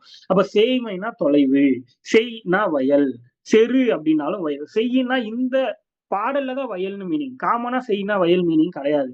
அப்போ எந்த இடத்துல என்ன மீனிங்ங்கிறது தெளிவா தெரிஞ்சுக்கணும். இந்த பாடல்ல அண்டர்லைன் பண்ணி இந்த இடத்துல இந்த செய்ங்கிற வார்த்தைக்கு என்ன மீனிங்னு கேட்டாங்கன்னா வயல் அப்படின்னு எழுத தெரியணும். அதுக்கு அடுத்து அணையார் அப்படின்னா போன்றோர் அப்படின்னு. இது எப்படி கேட்கலாம்? அந்த பாடல் வரிய கொடுத்துட்டு இப்ப என்ன கொடுக்கலாம்? அதாவது செய்தானும் சென்று கொள்ளல் வேண்டும் செய்விலைக்கும் வாய்க்கால் அணையார் தொடர்பு என்ற பாடலில் அடிக்கோடிட்ட சொல்லின் பொருள் யாது அப்படின்னு கேட்கலாம். அப்ப அணையார் அப்படிங்கறது அண்டர்லைன் பண்ணிருப்பாங்க.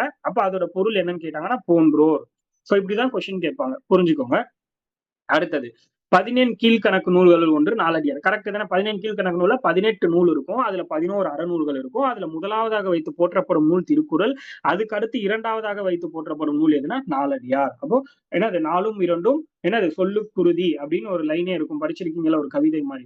சோ இதுவும் ஒரு 17 கீழ்கணக்கு நூல்கள்ல ஒண்ணுதான் அப்படின்னு சொல்றாங்க. அதுக்கு அடுத்தது இந்த நூல்ல 400 பாடல்கள் இருக்கு அப்படின்னு சொல்றாங்க. 4 கூட்டல் அடியார். புரியுதா? 4 அடியார் அப்படிங்கிறது 400 பாடல்களை கொண்டது அப்படிங்கிறது தெரிஞ்சுக்கோங்க. இதுக்கு வேற என்ன பொருள் பேர் இருக்கு அப்படின்னா 4 அடி 400 அப்படின்னு ஒரு பேர் இருக்கு. அது மட்டும் இல்லாம இதுக்கு வேளாண் வேதம்னு ஒரு பேர் இருக்கு. இங்க இல்ல, வேணா நோட் பண்ணிக்கோங்க. 4 அடி 400. அதுக்கு அடுத்து இன்னொரு பெயர் என்ன இருக்குன்னா வேளாண் வேதம். 3 சொல்லியின் வேளாண் வேதம். 4 அடி 400 வேளாண் வேதம் அப்படிங்கிற ஒரு பெயரும் இருக்கு. இந்நூல் வந்து சமண முனிவர் பலர்களால் பாடப்பட்ட பாடல்களுடைய தொகுப்பு அப்படின்னு சொல்றாங்க. சமண முனிவர்களால் பாடப்பட்ட ஒரு பாடல்களுடைய தொகுப்பு தான் இது. அடுத்து 17 கீழ்கணக்குடைய விளக்கம் கொடுத்திருக்காங்க. என்னது? சங்க நூல்கள்ங்கிறது 10 பாட்டு 8 தொகையும். அத வந்து 17 மேல்கணக்கு நூல்கள்னு சொல்றோம். அப்ப 10 பாட்டுல 10 நூலும் 8 தொகையில 8 நூலும் மொத்தமா 18 நூலும் சேர்ந்தது மேற்கணக்கு நூல். அடுத்தது சங்க நூல்களுக்கு பின்னாடி தோன்றியதுதான் வந்து என்னது? 17 கீழ்கணக்கு நூல் அப்படின்னு சொல்றோம். இந்த தொகுப்பிலும் 18 நூல் இருக்கு. 17 அப்படின்னா 18. இது வந்து லாஸ்ட் குரூப் 4ல கேட்டிருந்தான்னு நினைக்கிறேன். 17 என்பது என்ன அப்படின்னு. லாஸ்ட் குரூப் 4ல கேட்ட கொஸ்டின். 18 அப்படிங்கிறது பொருள். இந்த நூல்களை கீழ்கணக்கு நூல்கள் எனவும் கூறுவர். 17 கீழ்கணக்கு நூல்கள் பெரும்பாலானவை அறநூல்கள். நான் தான் சொன்னேன்ல 18 நூல்ல முதல் 11 நூல்களும் அறநூல்கள் தான் அப்படிங்கிற மாதிரி நான் சொல்லியிருப்பேன். அடுத்தது போலாம். அப்ப அணியர்னா என்னது? இப்பதான் பார்த்தோம் இல்லையா? அணியர்னா என்ன கொடுத்திருக்காங்க? அணையர். இது அடுத்து வந்து அணியர்னா நெருங்கி இருப்பவர். அணையார் அப்படின்னா போன்றோர். அணியர்னா நெருங்கி இருப்பவர், அணையார் அப்படின்னா போன்றோர். ரெண்டுத்துக்கும் பார்த்துக்கோங்க பொருள்.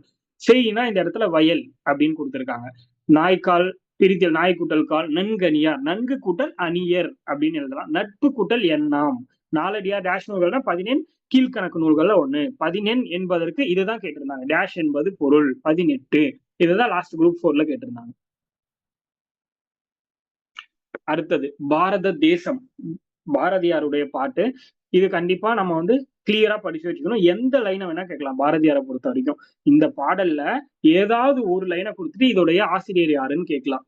சோ தெளிவா படிச்சு வச்சுக்கோங்க. ஆயுதம் செய்வோம், நல்ல காகிதம் செய்வோம். அதாவது செய்வோம், அதை செய்யலாம் இதை செய்யலாம்னு சொல்லியிருப்பாரு. செய்வோம் செய்வோம் செய்வோம்னு முடியும். ஆயுதம் செய்வோம், நல்ல காகிதம் செய்வோம், ஆலைகள் வைப்போம், கல்வி சாலைகள் வைப்போம், ஓயுதல் செய்யோம் ஓயுதல் செய்யோம், தலை சாயுதல் செய்யோம். அதுக்கடுத்து என்னது? உண்மைகள் செய்வோம், பல வன்மைகள் செய்வோம், குடைகள் செய்வோம், உழு படைகள் செய்வோம், கோணிகள் செய்வோம், இரும்பு ஆணிகள் செய்வோம், நடையும் பரப்பும் உணர் வண்டிகள் செய்வோம், ஞாலம் நடுங்க வரும் கப்பல்கள் செய்வோம், காவியம் செய்வோம், நல்ல காடு வளர்ப்போம், கலை வளர்ப்போம், கொல்லர் உலை வளர்ப்போம். கொல்லர் உலை வளர்ப்போம். புரியுதா? அதாவது நம்ம வீட்டுல திருடிட்டு போறாங்கல்ல, அவங்களோட வீட்டுக்கும் தேவையான உணவை வந்து கொடுக்கலாம் அப்படின்ற மாதிரி.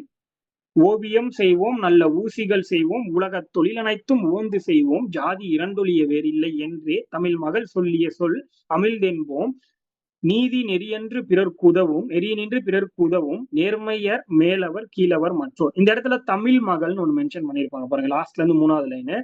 பாரதியார் தமிழ் மகள் என யாரை குறிப்பிடுகிறார் அப்படின்னு இந்த இடத்துல ஒரு கொஸ்டின் கேட்பாங்க. அப்படி கேட்டாங்கன்னா ஔவையார் அப்படின்னு எழுத தெரியணும்.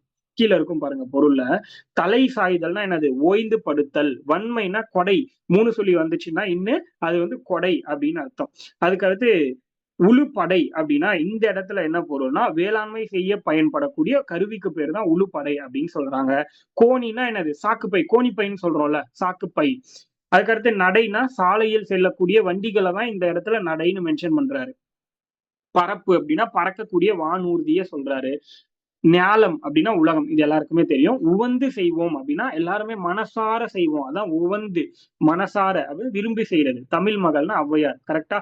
அப்போ அந்த பாடல் வரிய கொடுக்கலாம். ஜாதி இரண்டொழிய வேறில்லை என்றே தமிழ் மகள் சொல்லிய சொல் அமிழ்தம் என்போம் அப்படின்னு சொல்லிட்டு இதுல அடிக்கோடிட்ட சொல்லோடைய என்னது பொருள் அப்படி கேட்கலாம். இல்லைன்னா பாரதியார் இப்பாடலில் தமிழ் மகள் என யாரை குறிப்பிடுகிறார் அப்படின்னு கேட்டாங்கன்னா தமிழ் மகள்ங்கிறது ஔவையாருங்கிறது தெரியணும். அப்ப மேலவர்னா யாரு? மேலோர். கீழவர்னா கீழோர். இந்த இடத்துல மேலவர்னா பணக்காரங்க, கீழவர்னா ஏழைங்கன்னு கிடையாது. இந்த இடத்துல மேலவர் அப்படின்னா உயர்ந்த குணம் படைத்தவர்கள், கீழவர்னா தாழ்ந்த குணம் படைத்தவர்கள் அந்த மாதிரி சொல்லுவாங்க.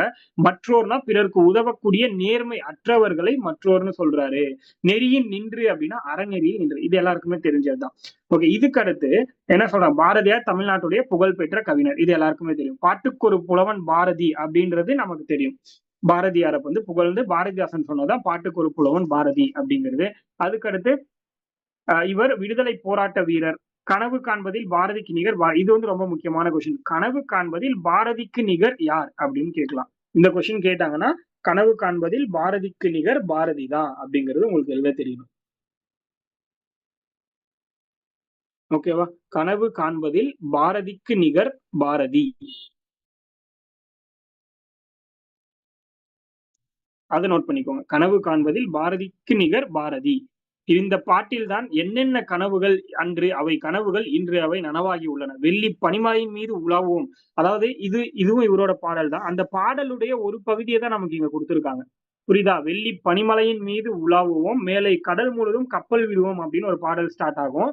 அந்த பாடலுடைய பாதி வரிகளை தான் இங்க கொடுத்திருக்காங்க, மீதி வரி கொடுக்கல. அப்ப இதுவும் இவருடைய சாங்காங்கிறது தெரிஞ்சுக்கோங்க. ஓகேவா? இவருடைய காலம் வாழ்ந்த காலகட்டம் அப்படின்னா 11 12 டிசம்பர் மாசம் 1882 பிறந்திருக்காரு. இவர் இறப்பு அப்படின்னு பாத்தீங்கன்னா 11 9வது மாசம் 1921. ஓகேவா? செப்டம்பர் 11 1921 இறந்து போயிருக்காரு. ஸோ இதை வந்து பர்ஃபெக்டா படிச்சு வச்சுக்கோங்க. பாரதியார் அப்படிங்கிறவர் நமக்கு ரொம்ப முக்கியம். ஓகே, அடுத்தது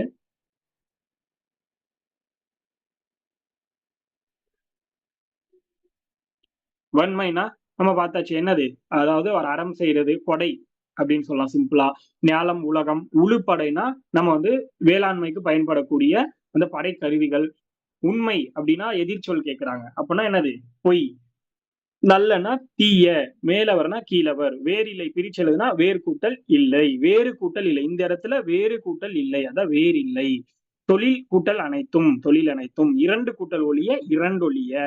அடுத்து என்ன சொல்றாங்க? பாட்டுக்கு ஒரு புலவன் என போற்றப்படுபவர் பாரதி. ஆக்சுவலா இதை சொன்னது கவிமணி, பாரதிதாசன் கிடையாது. இதை சொன்னது கவிமணி. பாட்டுக்கு ஒரு புலவன் பாரதி அப்படின்னு சொன்னது யாருன்னா கவிமணிங்கிறவர் சொல்லியிருப்பார். கவிமணி தேசிய விநாயகனார் அப்படின்னு ஒருத்தர் இருப்பாருல்ல, அவரு தான் சொல்லியிருப்பாரு பாட்டுக்கு ஒரு புலவன் பாரதின்னு. ஜாதி இரண்டொழிய வேறில்லை என கூறிய தமிழ் மகள், இத சொன்ன யாரு? தமிழ் மகள் ஔவையார் அப்படிங்கிறது தெரியணும் இந்த இடத்துல. அடுத்தது பறவைகள் பலவிதம். இந்த டாபிக்ல என்ன முக்கியங்கிறத நான் சொல்றேன், நோட் பண்ணிக்கோங்க. இந்த ஃபர்ஸ்ட் பாயிண்டே பாருங்க.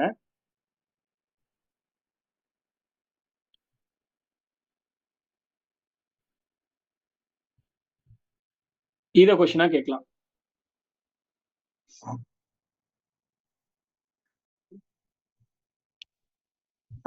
இங்க இருக்கு இல்லைங்களா?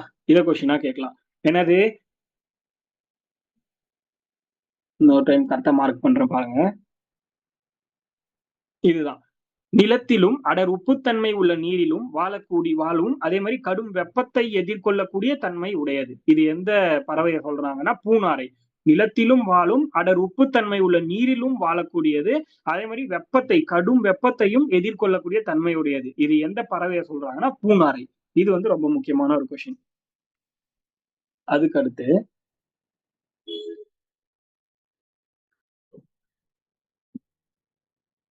இங்க ஒரு கூந்தங்குளம் அப்படின்னு ஒரு ஊரை பத்தி கொடுத்திருப்பாங்க. இங்க பாருங்க, பட்டாசு வெடிக்காத ஊர் தமிழ்நாட்டுல இருக்குன்னா அது கூந்தங்குளம் அப்படிங்கிற ஒரு ஊர் மட்டும்தான், வேற எங்கேயுமே கிடையாது. இது எங்க இருக்குன்னா திருநெல்வேலி. திருநெல்வேலி மாவட்டத்தில் உள்ள ஒரு சிற்றூர் தான் என்னன்னா கூந்தங்குளம் அப்படின்னு சொல்றாங்க. திருநெல்வேலி மாவட்டத்தில் உள்ள கூந்தங்குளம் ஒரு சிற்றூர் கூந்தங்குளம். இங்க இந்த லைன்ல இருக்கும் பாருங்க. சிற்றூர் கூந்தங்குளம் இந்த ஊர்ல வந்து மக்கள் பட்டாசே வெடிப்பதில்லை. ஏன் அப்படின்னா, அந்த ஊருக்கு வந்து பல நாடுகள்ல இருந்து நெறைய பறவைகள் வந்து வந்து போகுமாம். அதுக்கு டிஸ்டர்பன்ஸ் ஆயிறக்கூடாதுன்றதுக்காக, கல்யாணத்த கூட எந்த ஒரு மேளதாள சவுண்டு, ஊர் திருவிழா இது எதுலயுமே ஒலி எழுப்பாம தான் வந்து கொண்டாடுவாங்க. அப்படிங்கிற மாரி சொல்லியிருக்காங்க. அதனால அந்த ஊர வந்து இந்த இடத்துல மென்ஷன் பண்ணியிருக்காங்க. அதுக்கு அடுத்து வலசை போதல்னா என்னது? பறவைகள் இடம்பெயர்தல். அதுக்கு பேரு தான் வலசை போதல். இங்க இருக்கு பாருங்க. வலசை போதல் அப்படிங்கிறது எதுக்காக சொல்றோம்னா, பறவைகள் இடம்பெயர்தலை வலசை போதல் அப்படின்னு சொல்லுவோம். அதாவது ஒரு கண்டம் விட்டு ஒரு கண்டம், கான்டினென்ட் டூ கான்டினென்ட் போகும். ஸ்டேட் டூ ஸ்டேட் அதே மாரி கண்ட்ரி டூ கண்ட்ரி இந்த மாரிலாம் போகும். வேடந்தாங்கலுக்கெல்லாம் நெறைய பறவைகள் காஞ்சிபுரம்ல இருக்கிற வேடந்தாங்கலுக்கு வந்து வந்து போகும். இந்த மாரிலாம் நெறைய வந்து குடுத்திருப்பாங்க. அதுக்கு அடுத்து வந்து நீங்க இன்னொரு முக்கியமானது இந்த பெரிய பாக்ஸ் இருக்குல்ல, இந்த பாக்ஸ தெளிவா பார்த்துக்கணும். இதுல இருந்தும் கொஸ்டின் வரும். ஓகேவா? அதாவது என்னது? சமவெளி மரங்கள்ல வாழக்கூடிய பறவைகள் என்னென்ன? மஞ்சள் சிட்டு, செங்காகம், கடலக்குயில், பனங்காடை, தூக்கணாங்குருவி. அதே மாரி நீர்நிலைகள்ல வாழக்கூடிய பறவை என்னது? கொக்கு, தாளைக்கோழி, பவளக்காளி, ஆற்று உள்ளான், முக்குளிப்பான், நாரை, அரிவாள் மூக்கன், கரண்டிவாயன், ஊசிவால் வாத்து. அடுத்து மலைகள்ல வாழும் சில பறவைனா, இருவாச்சி, செந்தலை பூங்குருவி, மின்சிட்டு, கருஞ்சின்னான், நீலகிரி நெட்டைக்காளி, பொன்முதுகு, மரங்கொத்தி, சின்ன குருவான், கொண்டை உளவாரன், ராசாளி பருந்து, பூமன் ஆந்தை. இது எல்லாமே எதுல இருக்கு? மலைகள்ல வாழும் பறவைகள். இத கேட்கலாம். இப்போ மலைகளில் வாழும் பறவைகளில் பொருந்தாதது எது? அப்படின்னு ஒரு கொஸ்டின் கேட்கலாம். இதுல இருந்து 3 குடுத்துட்டு, 1 மட்டும் சமவெளியில இருந்து குடுத்துட்டு, பொருந்தாதது எதுன்னு கேட்டா, சமவெளியில இருந்து வந்தது தான் பொருந்தாதது அப்படிங்கிறது உங்களுக்கு தெரியணும். ஓகேவா? அடுத்தது.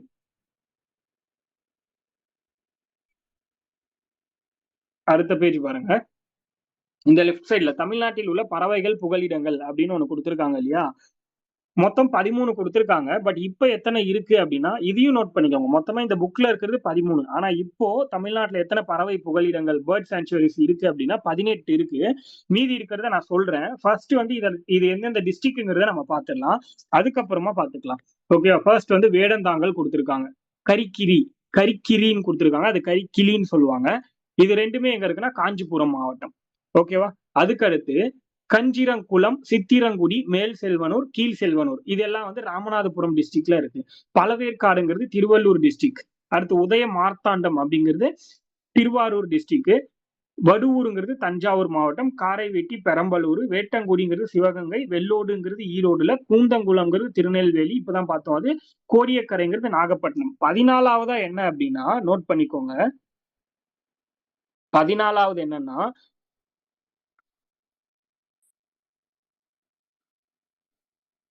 அச்சூடு அப்படின்னு சொல்லுவாங்க. அதாவது அவுசூடுன்னு சொல்லுவாங்க அத. அவுசூடு விழுப்புரம். விழுப்புரம் மாவட்டத்துல இருக்கக்கூடிய அவுசூடு. கமெண்ட்ல வேணா போடுறேன் பாத்துக்கோங்க.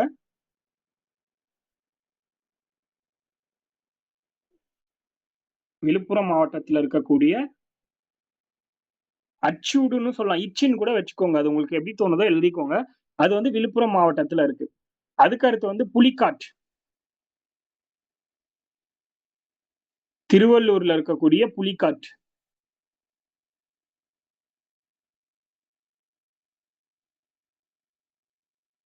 அதுக்கு அடுத்து வந்து பாத்தீங்கன்னா கழுவேலி விழுப்புரம். இதுல எது முக்கியம்னா லாஸ்ட் 3 தான் முக்கியம். அதாவது 16, 17, 18. 16வது வந்து கழுவேலி.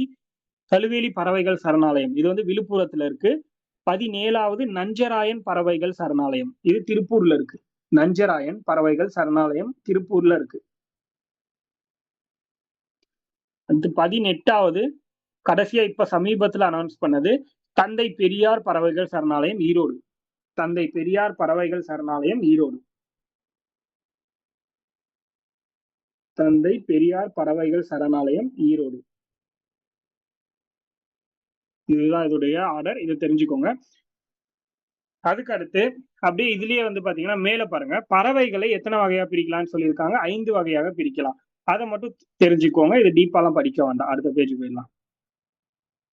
திருநெல்வேலி மாவட்டத்தில் உள்ள டேஷ் என்னும் சிற்றூரில் பறவைகள் புகலிடம் உள்ளது அப்படின்னா கூந்தங்குளம். அது இப்பதான் நம்ம பார்த்தோம். அடுத்து உலகம் முழுவதிலும் இருந்த பல நாட்டு பறவைகள் வந்து தங்கியிருக்கும் இடத்துக்கு பெயர் என்ன அப்படின்னா சரணாலயம். வெயில் சுட்டெரிக்கும் காலத்தை என்ன சொல்லுவோம்? கோடை காலம்னு சொல்லுவோம். மனிதர்களின் நல்ல நண்பன் யார சொல்றாங்க அப்படின்னா இந்த இடத்துல பறவைகளை சொல்றாங்க. அதுக்கு அடுத்து வந்து பழவேற்காடு என்னும் சிற்றூர் அமைந்துள்ளது எங்க அப்படின்னா அது திருவள்ளூர். அதுக்கு அடுத்து வந்து சமவெளி மரங்களில் வாழும் பறவை. இதுல எது சமவெளியில வாழக்கூடிய பறவை அப்படின்னு கேக்குறாங்க. பாருங்க, சமவெளியில வாழக்கூடியது மஞ்சள் சிட்டு. அவன் கொடுத்திருக்கிற ஆப்ஷன்லன்னு பார்க்கும்போது மஞ்சள் சிட்டு தான் அந்த லாஸ்ட் இ ஆப்ஷன். அடுத்து நீர்நிலைகளில் வாழக்கூடிய பறவை எது அப்படின்னா என்னெல்லாம் இருக்கு? நீர்நிலைகள்ல வாழக்கூடியது கொண்டை உளவாரன், கருஞ்சி இருவாச்சி, கருஞ்சின்னான். இவங்க என்ன கொடுத்திருக்காங்க? இருவாச்சி கொடுத்திருக்காங்க. அப்போ நீர்நிலைகள்ல வாழக்கூடிய பறவை எதுனா அது இருவாச்சி. அதுக்கடுத்து பாம்புகள்னு ஒரு டாபிக். பாம்புகள். இந்த டாபிக்ல என்ன முக்கியம் அப்படின்னா இங்க ஒரு கண்டென்ட் இருக்கு பாருங்க. உலகம் முழுக்க எவ்வளவு பாம்பு இருக்கு அப்படின்னு ஒரு சர்வே கொடுத்திருப்பாங்க இந்த இடத்துல. இதை நோட் பண்ணிக்கோங்க. உலகம் முழுக்க 2750 வகையான பாம்பு இருக்கான். 2750 வகையான பாம்புகள் இருக்கு உலகம் முழுக்க. அந்த பாயிண்ட் ரொம்ப முக்கியம். அதுக்கடுத்து பாம்பு வகைகள்ல 52 பாம்பு வகைகள் மட்டும்தான் நச்சுத்தன்மை வாய்ந்த பாம்பு வகைன்னு சொல்றாங்க. பாம்பு வகைகள்ல எத்தனை வகையான பாம்புகளுக்கு நச்சுத்தன்மை இருக்கு அப்படின்னா 52 வகை பாம்புகள் மட்டும்தான். அதுக்கு அடுத்தது இங்க ஒரு பாயிண்ட் பாருங்க. பாம்பினம் அப்படிங்கிறது உலகத்துல மனித இனம் தோன்றுவதற்கு 10 கோடி ஆண்டுகளுக்கு முன்பே தோன்றியது அப்படின்னு சொல்றாங்க. மனுஷன் உருவாகிறதுக்கு 10 கோடி வருஷத்துக்கு முன்னாடி பாம்பு உருவாயிருச்சு அப்படின்னு சொல்றாங்க. அதுக்கடுத்து இந்தியாவில் உள்ள ராஜநாகம் தான் அடுத்த கீழே பாருங்க. அதே அடுத்த பேரா இந்தியாவில இருக்கிற ராஜநாகம்னா உலகத்திலேயே என்னது நஞ்சுமிக்க மிக நீளமான பாம்புன்னு சொல்றாங்க. உலகத்திலேயே நஞ்சுமிக்க நீளமான பாம்பு எதுனா அது இந்தியாவில இருக்கிற ராஜநாகம் தான். இது 15 அடி வரைக்கும் நீளம் கொண்டதுன்னு சொல்றாங்க. ரொம்ப சுவாரஸ்யமான விஷயம் என்னன்னா கூடு கட்டி வாழக்கூடிய ஒரு பாம்பு இனம்னா இதுதான். பறவைகள் தான் பெரும்பாலும் கூடு கட்டும். ஒரு பாம்பு கூடு கட்டுதுன்னா அது ராஜநாகம் மட்டும்தான் அப்படின்னு சொல்றாங்க. இது வந்து ராஜநாகம். மற்ற பாம்புகளையே கூட உணவாக உட்கொள்ளக்கூடிய ஒரு உயிரினம் தான் இந்த பாம்பு அப்படின்னு சொல்றாங்க. இந்த ராஜநாகம் அப்படிங்கிறது மற்ற பாம்புகளையும் கூட உணவாக உட்கொள்ளும் அப்படின்னு சொல்ல வராங்க. அதுக்கடுத்து என்னது? பாம்புகளுடைய பற்கள் உள்நோக்கி வளைந்திருக்கும். எதுக்காக உள்நோக்கி வளைந்திருக்கும்? அதுக்கு அடுத்து கீழே கிரீனா கொடுத்திருக்காங்க பாருங்க. அது பாம்புகளோட பற்கள்ங்கிறது உள்நோக்கி வளைஞ்சிருக்குமா? ஏன் உள்நோக்கி வளைஞ்சிருக்கும்னா இரைய பிடிச்சா தப்பவே விடாதாம். அதனால அதாவது குத்திரும் இல்லையா? உள்நோக்கி இருக்கு அப்படின்னா அதை வாயில பிடிச்ச உடனே அதை குத்திரும் அதுக்கே தெரியாம. அப்போ இரையை பிடித்தால் தப்ப விடாது. அது ஒண்ணு. பாம்புகள் இரையை மென்று தின்பதில்லை, அப்படியே விழுங்குகின்றனன்னு சொல்றாங்க. சும்மா இந்த பாயிண்ட மட்டும் ஓரளவுக்கு பார்த்துக்கோங்க. அதுக்கு அடுத்து நம்ம அடுத்த பேஜ் போயிடலாம். அவ்வளவுதான். இதுல என்ன முக்கியம் அப்படின்னா ஒரு 2 மட்டும் இதுல முக்கியம். பாருங்க, இந்த 3 பேராகிராஃப் மட்டும் பாருங்க. பாம்பு தன் நாக்கை அடிக்கடி வெளியே நீட்டும். சுற்றுப்புறத்தின் வாசனை அறிந்து கொள்வதற்காக அடிக்கடி நாக்கை வெளியே நீட்டும்னு சொல்றாங்க. அதெல்லாம் முக்கியம் இல்ல. இங்க நல்ல பாம்புடைய நஞ்சு டேஷ் என்னும் வலி நீக்கி மருந்து செய்ய பயன்படுகிறது. இது கேட்பாங்க. கோப்ராக்சின் கோப்ராக்சின்னு சொல்லக்கூடிய வலி நீக்கி மருந்தை வந்து தயாரிக்கிறதுக்காக நல்ல பாம்புடைய விஷம் வந்து தேவைப்படுது அப்படின்னு சொல்றாங்க. இதுக்கு அடுத்து கீழே என்ன சொல்றாங்க? தோலுக்காக இப்ப நம்ம பெல்ட், பர்ஸ் இந்த மாதிரி எல்லாம் மேனுஃபேக்சர் பண்றதுக்காக பாம்பை கொல்லுவாங்க. அதோட தோல் வேணும்னு சொல்லிட்டு. இப்போ என்ன பண்ணிட்டாங்கன்னா தோலுக்காக பாம்புகள் கொல்லப்படுவதை தடுக்கிறதுக்காக இந்த வனவிலங்கு பாதுகாப்பு சட்டம் இருக்கும் இல்லையா 1972 அது மூலமா தடை போட்டிருக்காங்க அப்படிங்கிற மாதிரி சொல்லியிருக்காங்க. அவ்வளவுதான். அதுக்கு அடுத்து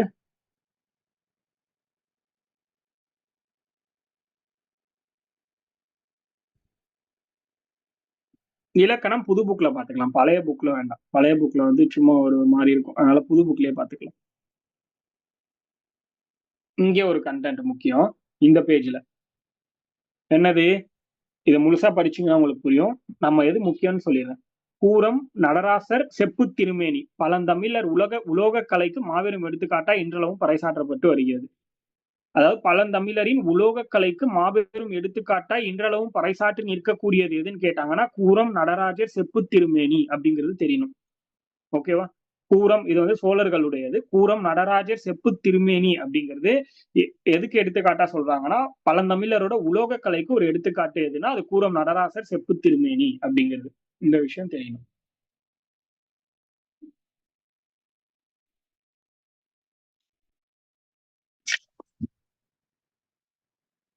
அதுக்கு அடுத்து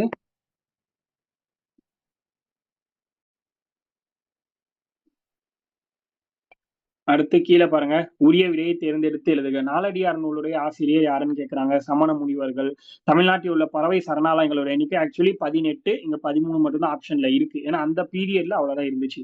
கூடு கட்டி வாழும் பாம்பு இனம் எதுன்னா அது ராஜநாகம். நல்ல பாம்பு நஞ்சிலிருந்து எடுக்கப்படுவது டேஷ் எனும் மருந்து வலி நீக்கியாக பயன்படுதுன்னா கோப்ராக்சின். தமிழ் மொழிக்கான முதல் எழுத்துக்கள் மொத்தம் 30 இருக்கு. அதை நம்ம வந்து இலக்கணத்துல படிச்சுக்கலாம். அடுத்து இயல் 3. இதுல என்ன சொல்றாங்க? நான்மணிக்கடிகை அப்படிங்கிற ஒரு நூலை பத்தி கொடுத்திருக்காங்க. நான்மணிக்கடிகை இது என்னது? இந்த பாடல் வரியை கொடுத்து கேட்கலாம். ஓகேவா? மனைக்கு விளக்கம் மடவார் மடவார் தனக்கு தகைசால் புதல்வர் மனக்கினிய காதல் புதல்வர்க்கு கல்வியே கல்விக்கும் ஓதின் புகழ்சால் உணர்வு அப்படின்றாங்க. அதாவது என்ன மீனிங்னா, இது வந்து ஒரு ஆர்டரே முக்கியம். இதை நம்ம தெரிஞ்சுக்கணும்.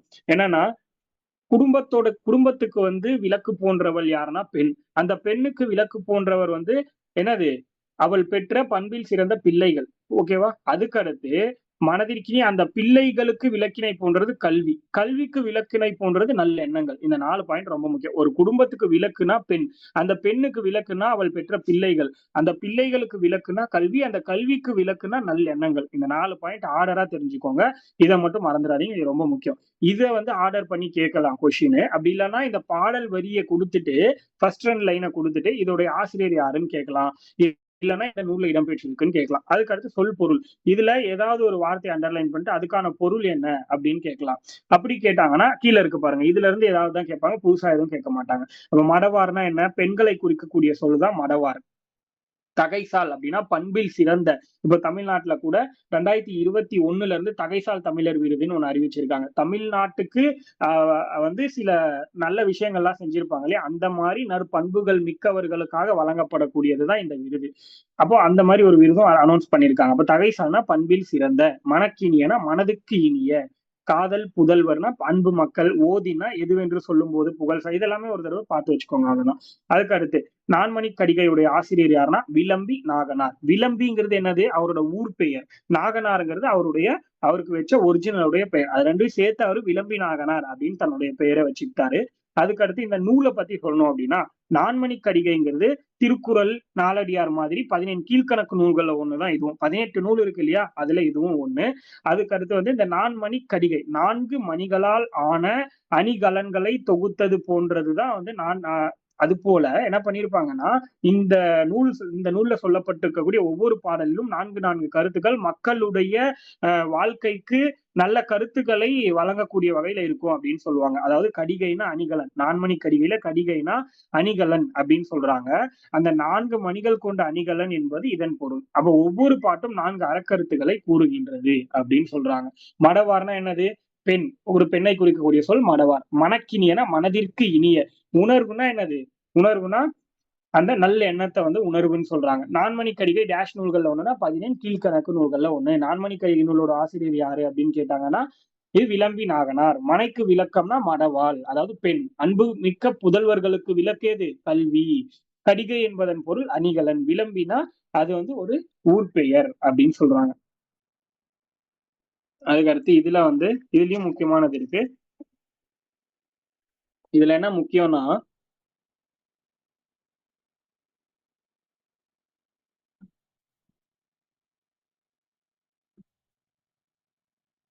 இதுலயே முக்கியமானது ஒண்ணு இருக்கு பாருங்க. ஒருவர் பாடிக்கொண்டிருக்கும் போது, இந்த லைன் ரொம்ப இது அப்படியே இந்த பேரா முக்கியம். ஒருவர் பாடிக்கொண்டிருக்கும் போது கேட்டுக்கொண்டிருக்கும் இன்னொருவர் அப்படியே மனத்தில் வாங்கி தானும் பாடி பாடி பழகிடுவாங்களாம். இப்படி தாளில் எழுதாத பாடல்கள் நாட்டுப்புற பாடல்னு சொல்றாங்க. நல்லா புரிஞ்சுக்கோங்க. தாளில் எழுதப்படாத பாடல் நாட்டுப்புற பாடல். அதாவது பேப்பர்ல எழுதாத பாடல்கள் தான் நாட்டுப்புற பாடல்னு சொல்றாங்க. ஒருத்தங்க பாடுறத கேட்டு கேட்டு இன்னொருத்தங்க கத்துப்பாங்க. அந்த மாதிரி எழுத்து வழியாக வராமல் பாடி பாடி வாய் வழியாக பரவுகிற பாட்டு நாட்டுப்புற பாட்டு. இது நமக்கு தெரியும். இந்த மாதிரி நிறைய கதைகள் இருக்கு. இது எல்லாத்தையும் ஒரு வேரியஸ் டைப் ஆஃப் கதைகள் இருக்கு. இது எல்லாத்துக்கும் ஒரு காமன் பேர் என்னன்னா வாய்மொழி இலக்கியம் அப்படின்னு சொல்றாங்க. அதுக்கடுத்து இதுலயே இன்னொரு பாயிண்ட் என்ன அப்படின்னா, இங்க பாருங்க. இந்த இதுல கொடுத்திருப்பாங்க பாருங்க. சென்னை போன்ற பெருநகரங்களில் மக்களால் பாடப்படும் பாட்டு கானா பாடல். அப்ப கானா பாட்டுங்கிறது சென்னையில பாடக்கூடிய பாடல். அந்த ஒரு லைன் தெரியும். இதுக்கு அடுத்து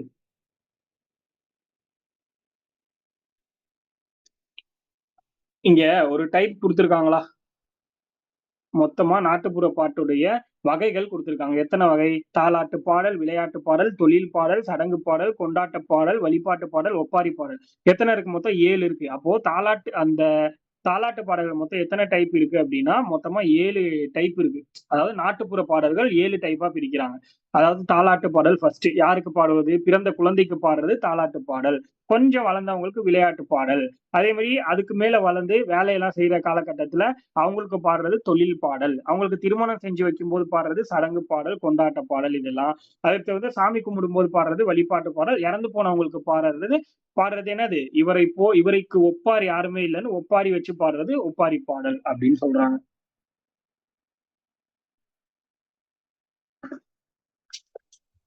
அவ்வளவுதான். இந்த டாபிக்ல அவ்வளவுதான் முக்கியம். அடுத்து என்ன கேட்கிறாங்க? குழந்தையை தொட்டிலிட்டு தாய் பாடும் பாட்டு தாலாட்டு பாட்டு. ஏட்டில் எழுதாத பாடல் தான் என்னது? நாட்டுப்புற பாட்டு. வாய்மொழியாக பரவும் நாட்டுப்புற பாடல்களையும், கதைகளையும் வாய்மொழி இலக்கியம்னு சொல்லுவோம். களைப்பு நீங்க வேலை செய்வோர் பாடுவது என்ன அப்படின்னா, தொழில் பாடல். சென்னை போன்ற பெருநகரங்கள்ல மக்கள் பாடுவது கானா பாடல். சாமி கும்பிடுவோர் பாடுவது வழிபாட்டு பாடல். இவ்வளவுதான்.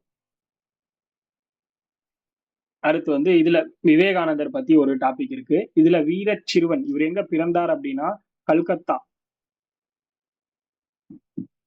கல்கத்தால பிறந்திருப்பாரு. அதுக்கு அடுத்து இவருடைய இயற்பெயர் குடுத்திருப்பாங்க. அடுத்த பேஜ்ல இருக்கும். இவருடைய ஒரிஜினல் நேம் என்னது? நரேந்திரநாத் தத்தா அப்படிங்கிறது தான் இவருடைய ஒரிஜினல் பேர். அது வந்து இங்க குடுத்திருக்காங்க பாருங்க. இவருடைய ஒரிஜினல் பேர் வந்து நரேந்திரநாத் தத்தா. சுவாமி விவேகானந்தருடைய ஒரிஜினல் பேர் வந்து நரேந்திரநாத் தத்தா அப்படிங்கிறது இங்க குடுத்திருப்பாங்க.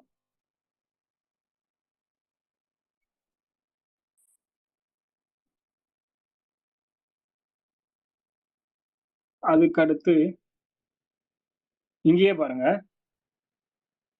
இங்க என்ன குடுத்திருக்காங்க? ஆனம் அப்படின்னா குழம்பு. இது ரொம்ப முக்கியம். இத படிச்சுக்கோங்க. அதுக்கு அடுத்து நாழி அப்படின்னா என்னது? நாழினா தானியங்களை அளக்கக்கூடிய படி. அகவிலைனா தானிய விலை. ஆனம்னா குழம்பு. இங்க நாழி அப்படின்னா தானியங்களை அளக்கக்கூடிய படி. அதாவது அகவிலைனா தானிய விலை. திறவுகோல்னா சாவி. அத மட்டும் பார்த்துக்கோங்க. அது முக்கியம். ஆனம்னா குழம்பு. ஆனங்காய்ச்சுவாங்க. கோழிய கேட்டா ஆனங்காய்ச்சுவாங்க. ஆனம்னா குழம்பு அப்படின்னு அர்த்தம்.